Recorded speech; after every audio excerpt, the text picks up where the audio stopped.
Hello అందరికీ welcome to my channel ఆస్ట్రీ diaries. ఈరోజు మనం చేసుకోబోయే రెసిపీ పుల్లట్టు. సో దీనికి కావాల్సిన ఇంగ్రీడియంట్స్ ఏంటో, తయారు చేసుకునే ప్రాసెస్ ఏంటో చూసేద్దాం.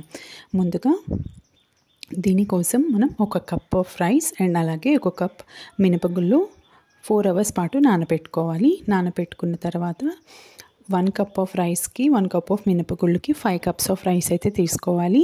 అలాగే ఒక ½ cup శనగపప్పు. ఇదంతా కూడా మనం నైటే గ్రైండ్ చేసుకొని ఫ్రిడ్జ్లో పెట్టుకోవాలి. మార్నింగ్ తగినంత సాల్ట్ యాడ్ చేసుకొని నానబెట్టిన శనగపప్పు కూడా ఇందులో వేసి కలుపుకోవాలి.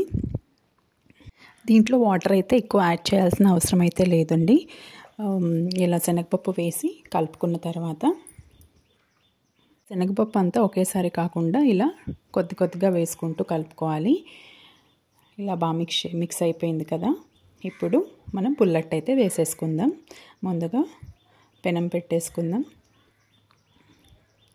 కాస్త ఆయిల్ అప్లై చేసి, మీకు పుల్లట్టు అనేది కొంచెం లావుగా కావాలి అనుకుంటే కొంచెం ఎక్కువ క్వాంటిటీ తీసుకోండి, లేదంటే మీ ఇష్టాన్ని బట్టి వేసుకోవచ్చు.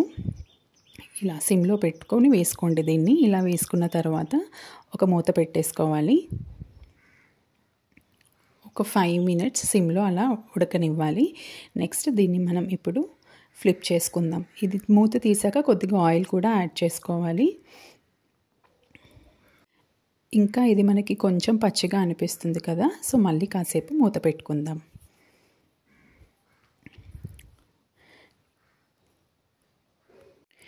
ఇప్పుడైతే ఉడికిపోయిందండి. 1 side అయితే ఉడికింది కాబట్టి ఇప్పుడు మనం ఈ పుల్లట్టుని ఫ్లిప్ చేసుకుందాం. ఇంకోవైపు కూడా బాగా కాల్చుకుందాం దీన్ని సిమ్లో పెట్టి. ఒకసారి మనకి లెఫ్ట్ ఓవర్ రైస్ ఉంటుంది కదా, మనం always pulihora or any other fried rice కాకుండా అప్పుడప్పుడు ఇలా కూడా ట్రై చేయొచ్చు, అన్నం వేస్ట్ చేయకుండా. ఇప్పుడు 2 sides అయితే బాగా ఫ్రై అయిపోయింది. ఇప్పుడు మనం దీన్ని ప్లేట్లోకి తీసేసుకుందాం. చూసారు కదా ప్రాసెస్ ఎంత ఈజీగా ఉందో.